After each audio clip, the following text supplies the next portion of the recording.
Bien, Alors, pour tout vous dire quand même, la personne qui devait m'interviewer m'a écrit ce matin un texto: «Je suis malade au fond de mon lit, je peux pas». Donc Emmanuel a très gentiment accepté de relever le défi sans avoir vraiment préparé. Donc on va improviser nous aussi de manière, souple et voilà. On va essayer d'être au moins un petit peu aussi brillant qu'eux. merci Marie-Jeanne, c'est vraiment un grand honneur d'avoir à t'interviewer.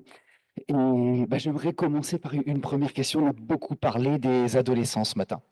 On a parlé de ce qu'ils traversaient, des difficultés qu'ils traversaient, et je pense que maintenant on peut un petit peu plus se mettre à leur place. Mais maintenant, si on prend la question de l'autre côté, et si on se met du côté des parents, qu'est-ce que ça veut dire pour les parents? Et là, je pense aux émotions que traversent les adolescents, et puis aussi aux émotions des parents. Merci, merci vraiment pour cette question parce que oui, les parents, sont souvent en détresse en effet. Heu, c'est pas facile d'être parent. Je crois que les parents, ils font vraiment, ce matin, le docteur Pombro parlait de d'un débordement d'amour. Et effectivement, les enfants sont ce que nous avons de plus précieux au monde et enfin, on va compter en infinitésimal, bon, le nombre de parents toxiques, mais la plupart des parents sont des parents qui veulent bien faire, qui aiment leurs enfants et qui essayent de tout leur cœur de faire le mieux possible pour amener leurs enfants vers l'âge adulte. Aujourd'hui, ce qui se passe, à mon sens, c'est qu'il y a une pression énorme sur les parents. C'est-à-dire que la société a changé et on demande avec tous les livres, il faut vraiment s'occuper de l'enfant de telle et telle manière, pas de telle autre, etc. Et attention aussi. Et puis, il y a aussi, ce matin, on en parlait, une société qui est peut-être un peu plus angoissante et dangereuse, et c'est vrai. Et donc, beaucoup de parents sont vraiment énormément inquiets et pensent à l'avenir de leurs enfants, alors que leurs enfants sont au moment présent. Et donc, il y a un décalage vraiment la temporalité. Et je crois que, en voulant bien faire, je parle beaucoup vraiment de bonne volonté en intention, mais quelquefois, la bienveillance ne suit pas en action. C'est-à-dire qu'en pensant bien faire, on peut vraiment faire des maladresses. Quelquefois, l'enfer est pavé de bonnes intentions et donc il peut y avoir vraiment des comportements qui vont être, difficiles pour les ados avec des conséquences quelquefois dramatiques. Et moi, je dis toujours aux parents, c'est le mot d'une amie, ce n'est pas moi qui l'ai inventé: «Vous n'êtes pas le problème, mais vous êtes la solution». Effectivement, quelquefois, en modifiant un petit peu la manière de s'adresser à nos ados, de les comprendre, de les accompagner, eh bien, justement, les parents peuvent avoir les outils pour réussir la meilleure mission qu'ils se donnent à eux-mêmes, accompagner les ados et leur donner un passeport pour la vie. Alors justement, Marie-Jeanne, est-ce qu'il y a quelques outils que tu pourrais partager avec nous, qui pourraient nous aider en tant que parents? Alors, je crois que ce qui est important, c'est de comprendre la réalité du monde de l'adolescent. Cet Cet adolescent, bon, allez, je vais m'adresser à vous. Dans la salle, là, on est, je sais pas, une centaine ou peut-être un peu plus. On a tous été ados un jour. Que ceux qui n'ont jamais fait de bêtises ados lèvent la main. Bah, je ne te crois pas. Effectivement, au moment de l'adolescence, qui n'a pas fait de transgression? Qui n'a pas pris des risques? Qui n'a pas fait des interdits? Qui n'a pas fait des bêtises? Or, aujourd'hui, on est de plus en plus il faudrait qu'il n'y ait zéro bêtise. Et souvent, des parents veulent tellement préserver leur enfant ou leur adolescent qu'ils veulent un petit peu les mettre sous cloche.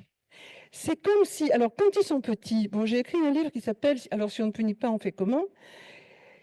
C'est comme si, quand les enfants sont petits, il suffit d'élever la voix, de menacer, de punir, de gronder, et l'enfant petit n'a pas tellement d'autre choix que de se plier aux exigences des parents, aux menaces, aux interdits, etc.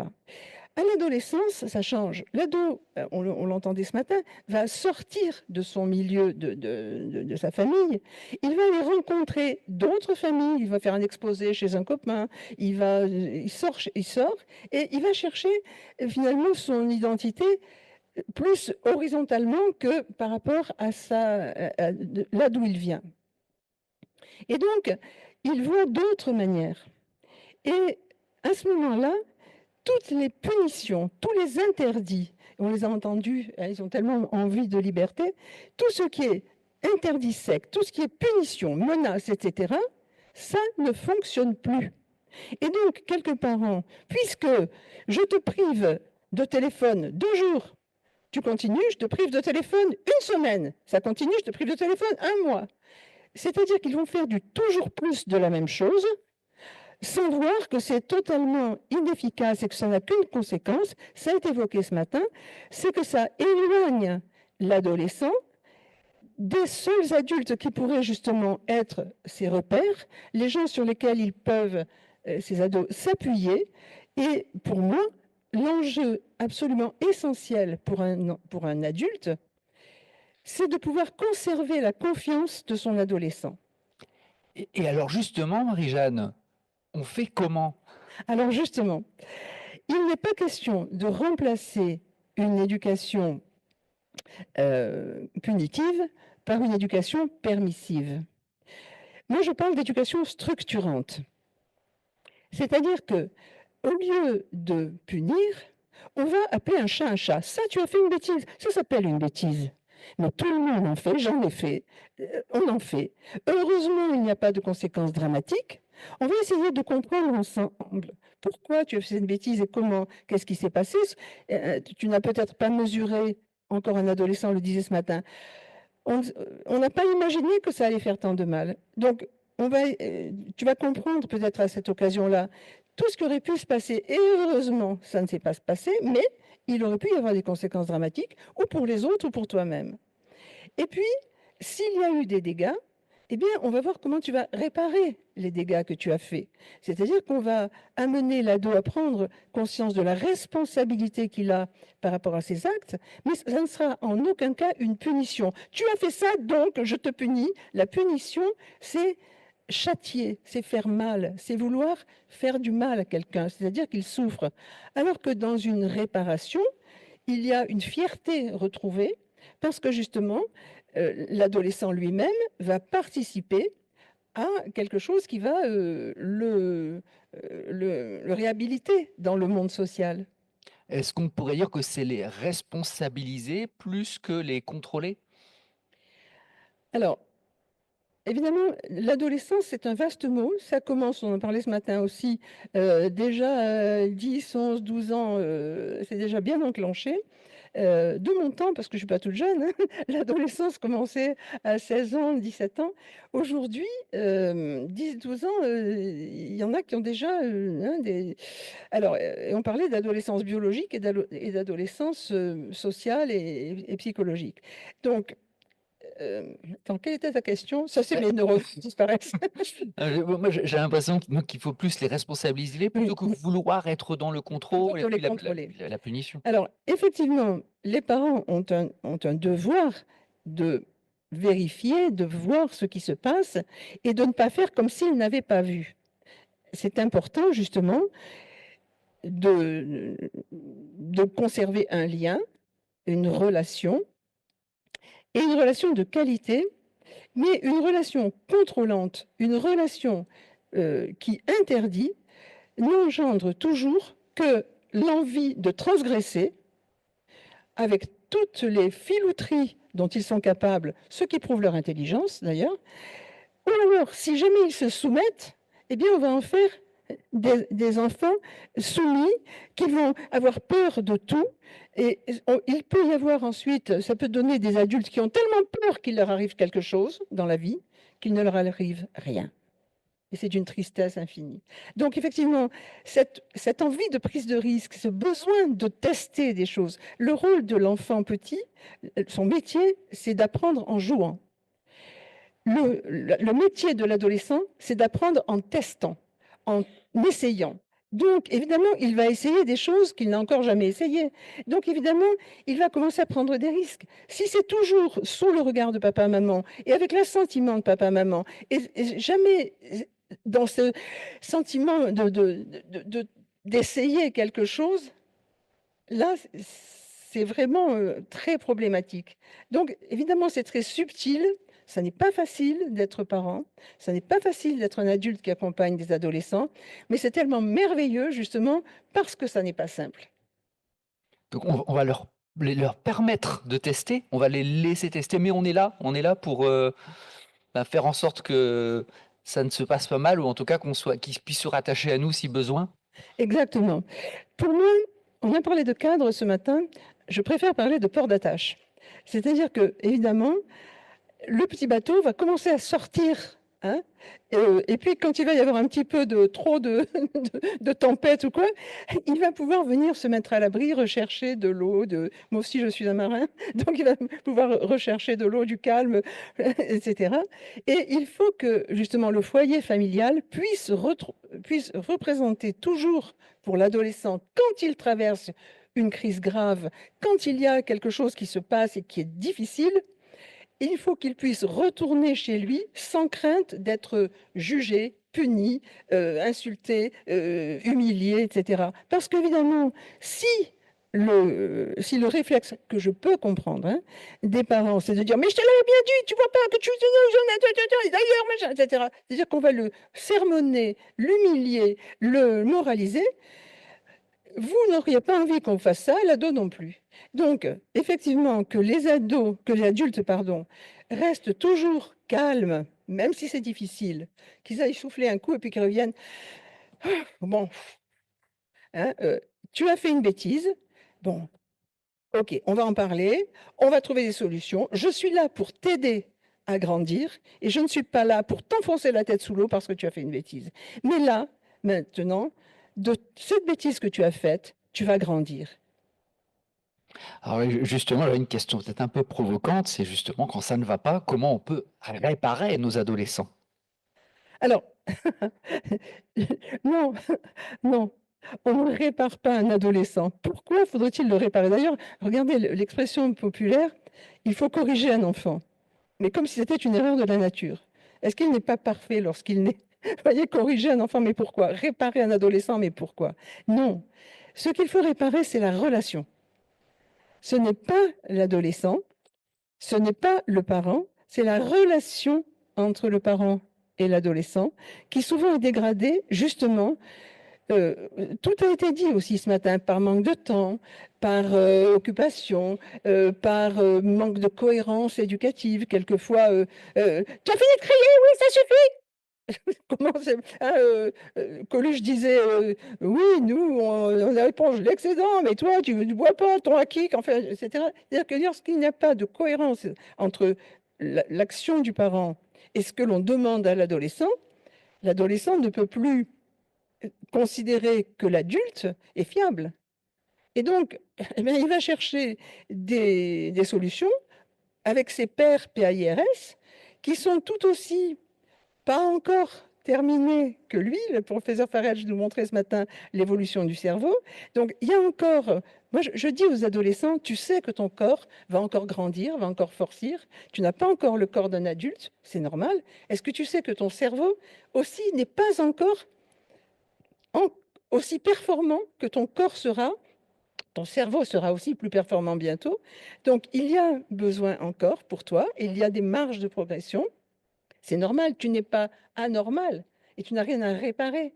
Tu es en construction encore, c'est normal. Et d'ailleurs, j'ai aimé les ados ce matin disaient, on a besoin de s'appuyer sur quelqu'un. Et quelqu'un de solide et de calme. Donc un port d'attache, Un port d'attache. J'ai plus l'habitude qu'un cadre qui va Voilà. contraindre. Vous savez, on a tous plus ou moins un jour eu un supérieur hiérarchique. Quand on fait une bêtise, qu'est-ce qu'on attend d'un supérieur hiérarchique? Du soutien, essentiellement. On attend du soutien, on attend qu'ils nous disent ça, c'était faux, on attend qu'ils nous disent comment il faut réparer, mais on n'attend pas qu'ils nous disent « Ah, tu as fait une bêtise, tu auras 100 € de moins à la fin du mois ». On n'attend pas qu'ils nous disent « Ah, mais tu vois pas que tu es nul ». C'est-à-dire qu'on n'attend ni punition ni moralisation. Je suis vraiment intimement persuadée qu'il faudrait que nous traitions nos adolescents comme nous entendons être traités par un supérieur hiérarchique. Et les choses, je pense, iraient beaucoup mieux.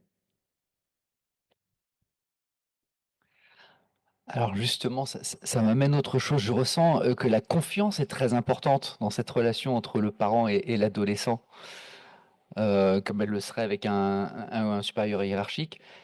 Comment, dans le cadre de la relation entre le parent et l'adolescent, préserver cette confiance? Alors, préserver cette confiance. Alors, le dernier petit bouquin que j'ai écrit, c'est un tout petit bouquin comme ça. On me l'a demandé, c'est mon éditeur qui me l'a demandé, qui s'appelle Comment être un parent bienveillant avec soi-même. Je crois que les enfants et les adolescents ont besoin de ne pas être sous la loupe tout le temps de leurs parents.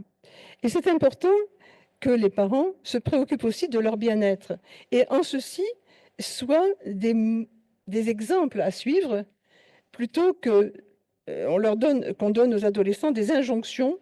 Moi, je les appelle des adorables, hein. Donc, au lieu de donner des injonctions à nos adorables en disant ah, la vie c'est compliqué, hein. Oh, c'est difficile, moi j'en peux plus, hein. Je suis submergée, etc. Mais toi, sois heureux, hein.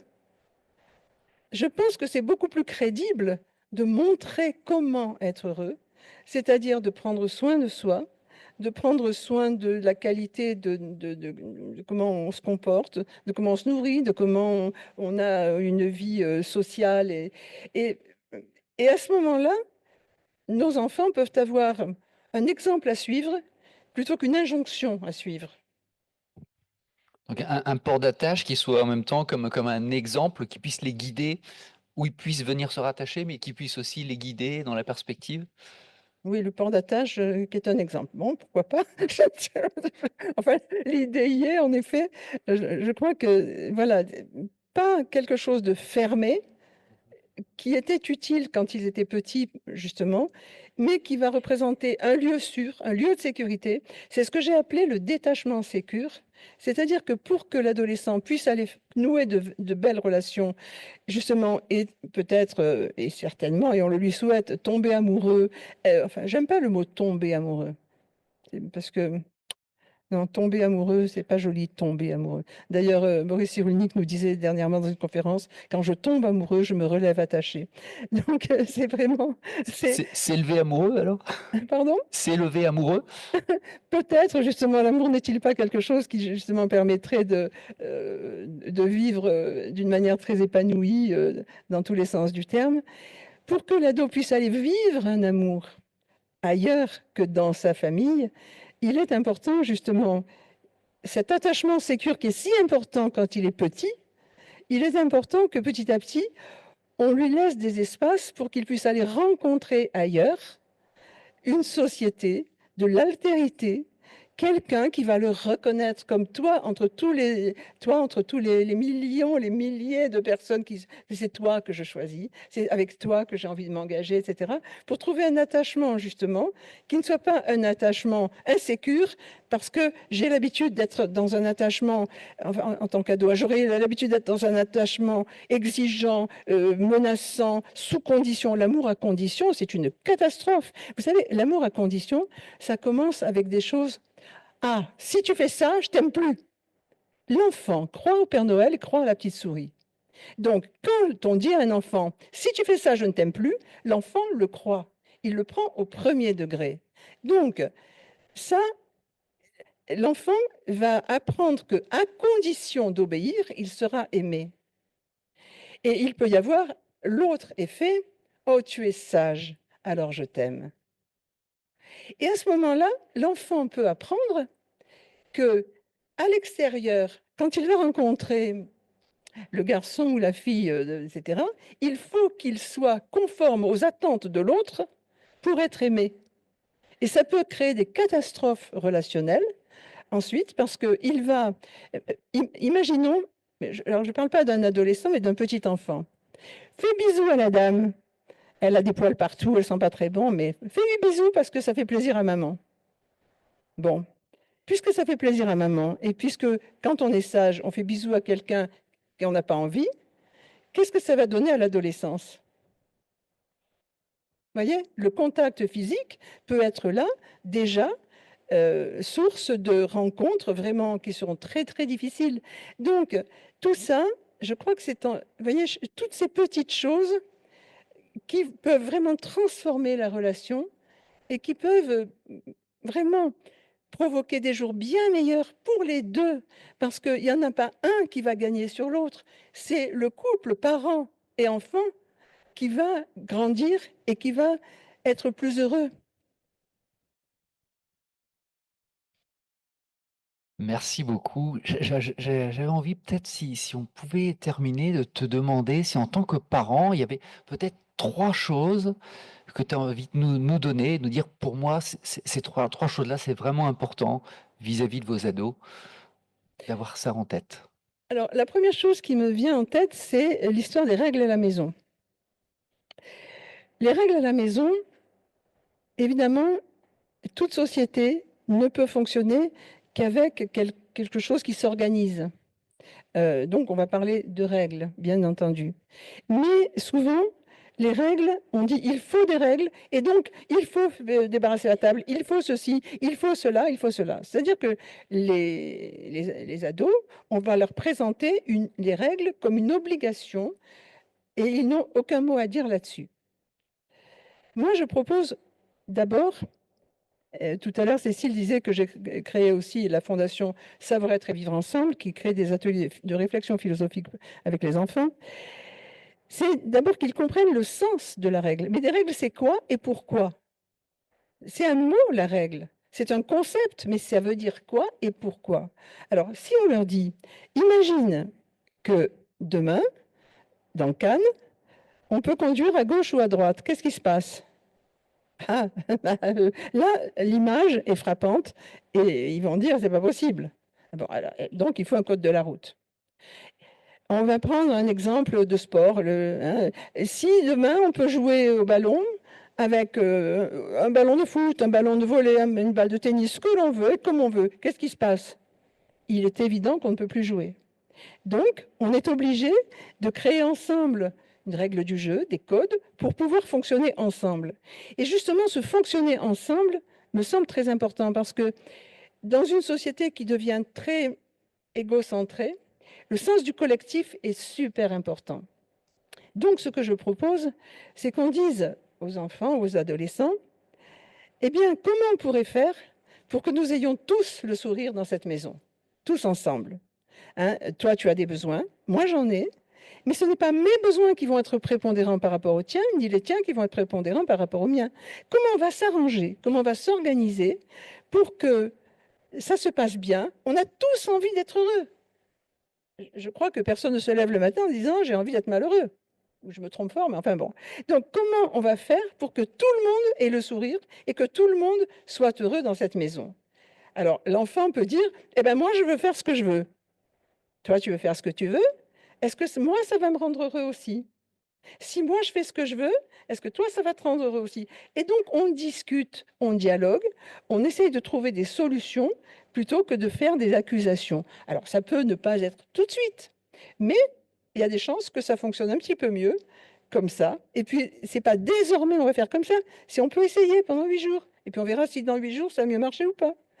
Donc ça c'était la première chose qui me venait à l'esprit, les règles. Merci, j'aime beaucoup. Il y avait quelque chose aussi, vas-y, Ouais, vas-y, vas-y. s'il y en a une. Vas-y, vas-y. Bah non, du coup, voilà, je vais retenir Alors les règles, ça c'est clair.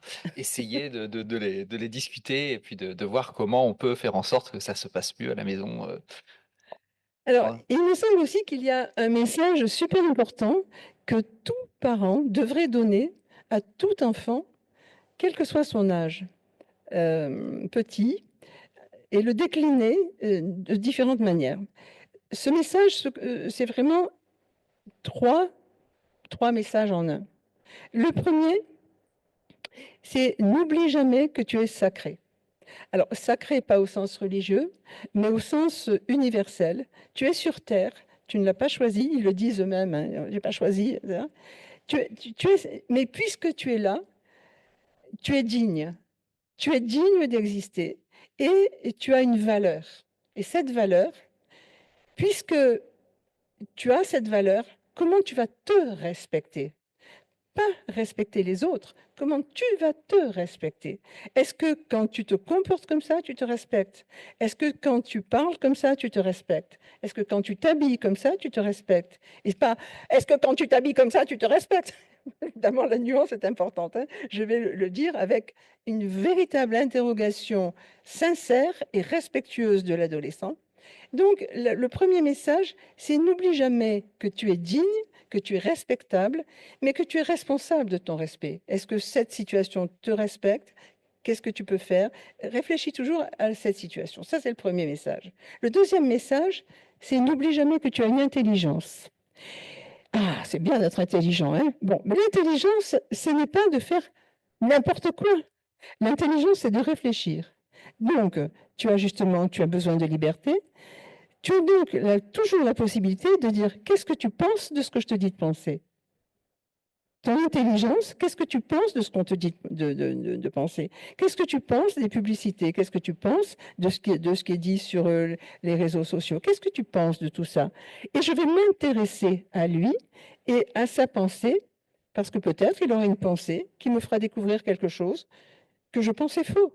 Donc, c'est vraiment un véritable échange dans lequel il doit se sentir un interlocuteur valable et pas moi, je suis l'adulte et je suis valable et toi, petit, tu vas écouter ce que je te dis et penser comme moi. Donc ça, c'est le deuxième message. N'oublie jamais que tu as une intelligence.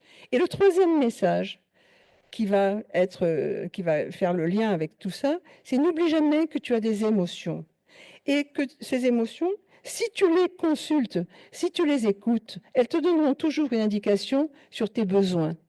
Si tu es triste, c'est que tu as besoin d'être consolé. Si tu es en colère, c'est que peut-être il y a une injustice.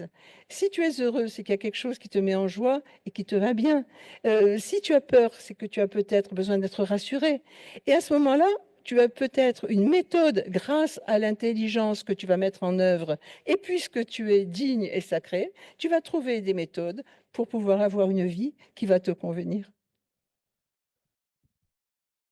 D'accord. Merci beaucoup à tous les deux. On va- Un grand merci, Marie-Jeanne. Du coup, on va avoir le temps pour quelques questions. Est-ce qu'il y a des questions dans la salle? Question de notre présidente. Merci beaucoup, merci à tous les deux. Bravo Emmanuel, merci beaucoup Marie-Jeanne. Donc c'est vrai, tu as donné des clés, des choses concrètes. Moi, la question que je voulais te poser, c'était plus la question qui mettrait le focus sur le malaise et la détresse des parents. C'est-à-dire qu'on a bien vu, on le sait tous, le passage de l'enfance à l'état d'adulte qu'on appelle l'adolescence. C'est un passage normal, souhaitable. On l'appelle crise, mais il y a cette crise, comme l'a bien dit le docteur Pomeroy, si elle reste dans une certaine marge, elle est normale et il faut qu'elle ait lieu. Pourtant, même si c'est une crise normale, entre guillemets, certains parents qui écoutent tous tes conseils, qui ont lu tous les livres, etc., peuvent se trouver extrêmement démunis, extrêmement en détresse. Et je pense que, comme on a pu dire quels sont les symptômes des adolescents qui dysfonctionnent à l'adolescence, il y a aussi sûrement tu as sûrement eu, toi, dans le cadre de tes fonctions, des parents qui dysfonctionnent en fait parce qu'ils vivent mal l'adolescence de leur enfant et ils sont en détresse. Alors moi, je voulais t'entendre par rapport à ça. Ces parents-là, est-ce qu'ils existent? Et est-ce qu'on peut dire qu'il y a parfois peut-être des blessures anciennes chez eux et lesquelles qui font qu'ils le vivent mal, ou un cadre, ou autre chose? Voilà. J'aimerais si ça m'intéresserait que tu me dises mettre un focus sur les parents. Voilà. L'adolescent fait son chemin normal, le parent le vit mal. Voilà, expliquer un peu ce cadre-là. Oui, merci. Merci Michel pour cette question. Il y a beaucoup de souffrance, en effet, énormément de souffrance. Je commençais par là parce qu'il y a tellement d'attentes et de pression et d'injonctions. Souvent, il y a des culpabilités. Or, au lieu de chercher la culpabilité, moi, vous voyez, quand on emmène un ado, souvent on me dit ou je suis un mauvais parent, ou c'est l'enfant qui n'est... des fois on me dit réparer le moi. Non, non, c'est juste réparer la relation. Et je crois que ce qui est important, c'est de déculpabiliser de façon à étudier calmement les situations. Alors, il y a effectivement des situations qui sont dramatiques. Moi, je parle plus des situations d'abord qui sont celles de la vie de tous les jours. Mais cessons de vouloir le zéro faute. On est des parents, selon la terminologie de Winnicott, suffisamment bons. Parce que si on était des parents parfaits, l'enfant, justement, n'aurait aucune raison. Enfin, qu'est-ce que ça veut dire un parent parfait, d'abord? C'est quoi? C'est complètement, non seulement utopique, mais irréaliste. Hein? Un parent parfait n'existe pas. Un enfant parfait n'existe pas non plus. Et ce n'est pas l'enfant de nos rêves que nous avons. Faut-il rêver d'un enfant ou faut-il accepter l'enfant que nous avons? Et faut-il nous-mêmes nous accepter en tant que parents ou faut-il nous rêver parents idéaux, parfaits? Vous voyez, il y a des parents qui se mettent une telle pression que c'est terrible. Et puis la société est pleine de pression aussi. Est-ce qu'il y a d'autres questions dans la salle? Oui? Oh, là-bas. Alors, on m'a demandé de rappeler la règle. Question courte, réponse courte. Dans la mesure du possible et d'en donner le sujet. Dans la mesure du possible. Oui, j'ai été un peu choqué, Madame Trochot. Je ne, qui me- Vous m'entendez? je ne vois pas qui me parle. Ok, oui. J'ai été un peu choqué, Madame Trochot, par votre proposition j'ai un peu de mal à parler, hein, ça va pas être très court. Donc, par votre proposition de supérieur hiérarchique.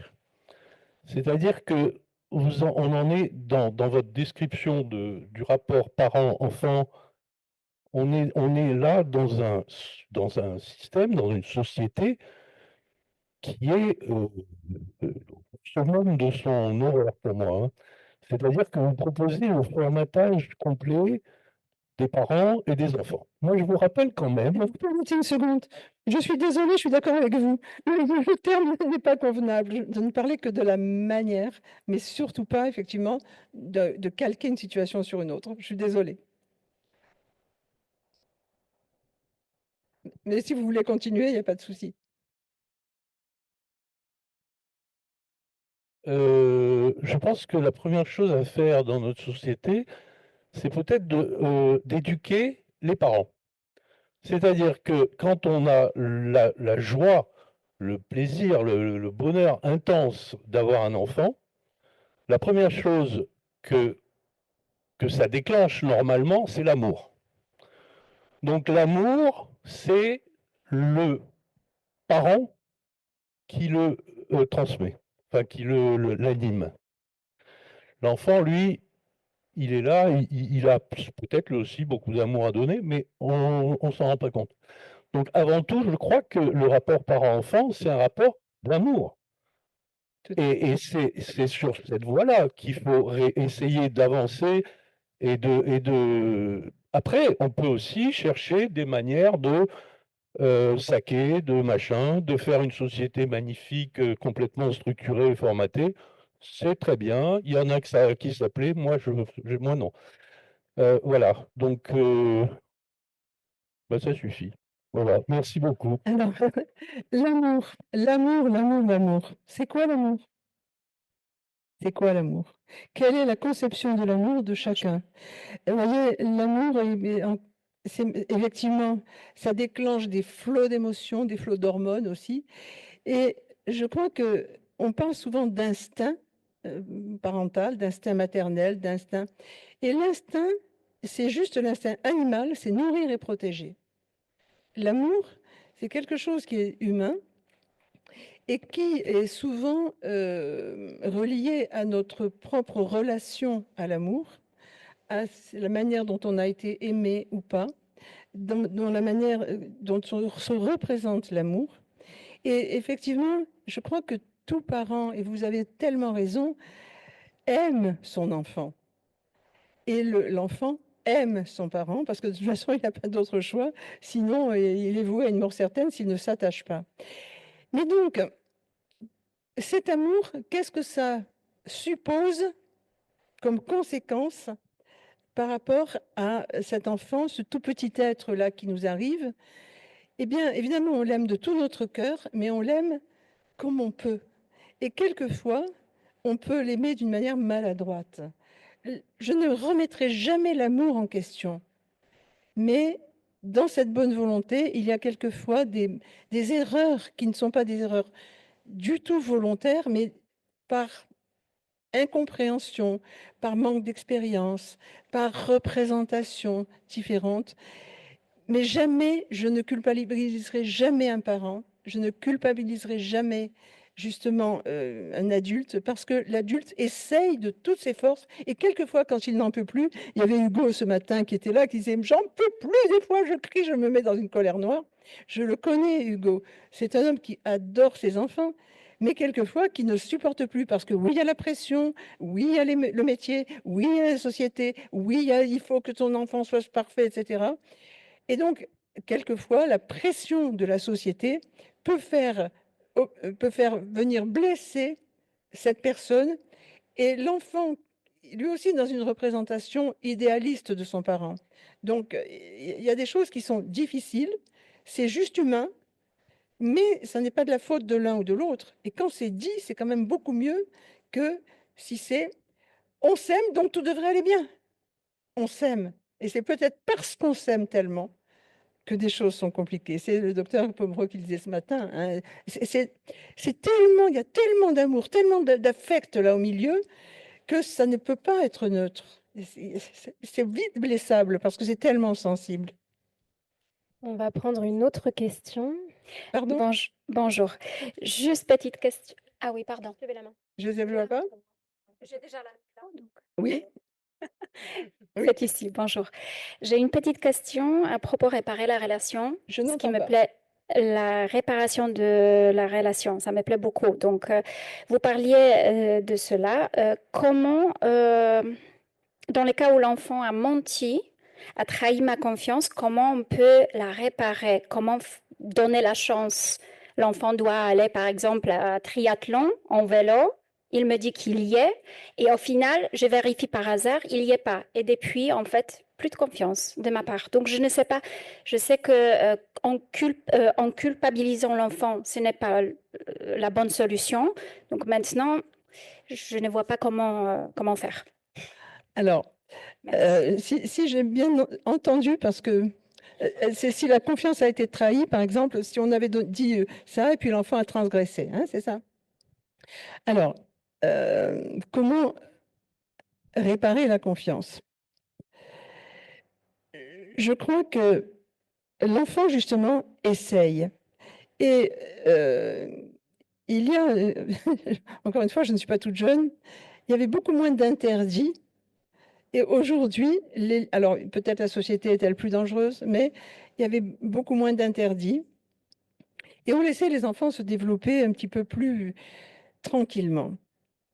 Est-ce que, avant justement de donner cette heure ou ce kilométrage, je ne sais pas quoi, est-ce qu'on en a parlé? Est-ce que ça a été « c'est comme ça et tu ne dois pas le faire » ou est-ce qu'on a expliqué aussi pourquoi c'était important, quels pouvaient être les dangers, etc. Et pourquoi nous, moi, maman, là, je ne peux pas te dire oui parce que j'ai trop peur.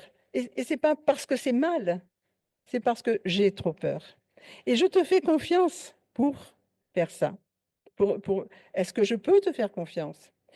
Parce que si j'interdis ou si je mets une limite nette, c'est le professeur Philippe Jamet qui disait s'opposer au désir de liberté d'un ado, c'est comme s'opposer à la chute naturelle d'un cours d'eau.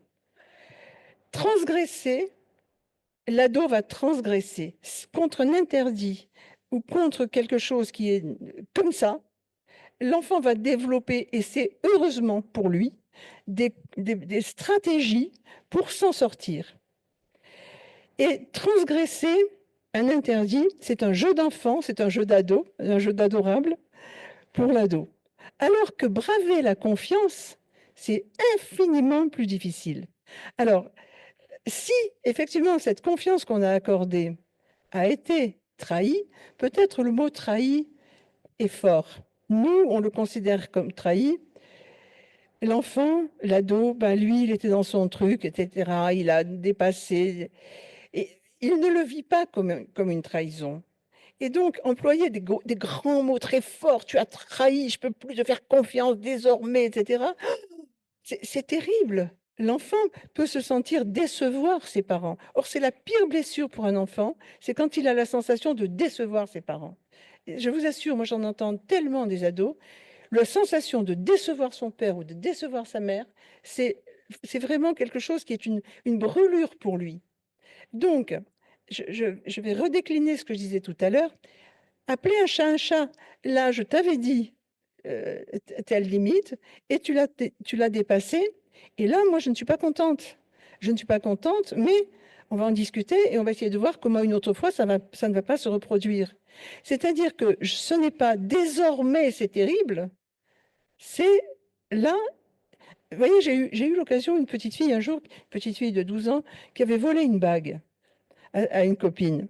Et puis, comme elle avait eu peur, ben, elle l'avait jetée dans un égout, évidemment. Comme ça, au moins, il n'y avait plus la preuve, la preuve du larcin.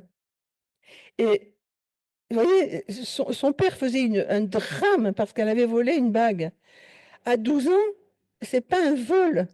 C'est un vol pour nous, évidemment, au terme de la loi. Mais pour l'enfant, elle avait envie de cette bague, elle l'a prise. Donc, l'idée, c'est de dire, bon, tu as fait une bêtise. Ça c'est vraiment quelque chose qui est mauvais. On nomme un chat, on le dit, mais ce n'est pas pour autant que désormais on ne peut plus te faire confiance, mais tu ne te rends pas compte, mais tu as volé, on n'en rajoute pas. Et on lui dit, bon ben maintenant, cette bêtise, il va falloir que tu en comprennes le sens, il va falloir que tu la répares. Comment tu vas faire? La bague valait 20 €, elle a lavé la voiture de son père 5 fois, 4 ou 5 fois pour obtenir 5 € chaque fois, et puis elle a remboursé la bague. Mais ça n'est pas une punition et ça n'est pas un drame. Et ça n'est pas pour autant qu'elle est fichue, cette petite. Sinon, effectivement, puisqu'elle est mauvaise, eh bien, elle n'a qu'à ne plus se respecter. Si elle peut avoir honte d'elle-même, si j'ai honte de moi, je ne me respecte plus. À 16 ans, si je ne me respecte plus, pourquoi je ne commence pas à fumer de la drogue, à boire plus de bière qu'il n'en faudrait, etc. Puisque je ne suis pas respectable, je ne vais pas me respecter. Alors que si, bien que j'ai fait une bêtise, je reste respectable, je vais apprendre là à me respecter. Mais évidemment, tout ça, ça va demander une évolution et une explication. C'est pas, toc, tout d'un coup, tout va changer. C'est, on va annoncer qu'on a écouté une conférence géniale et que désormais, on va peut-être changer certains modes de communication pour que tout le monde soit plus heureux dans cette maison. Et puis, petit à petit, tu vas voir, on va y arriver, tu vas voir, parce qu'on a envie. Et je te fais confiance et je me fais confiance et on va y arriver ensemble.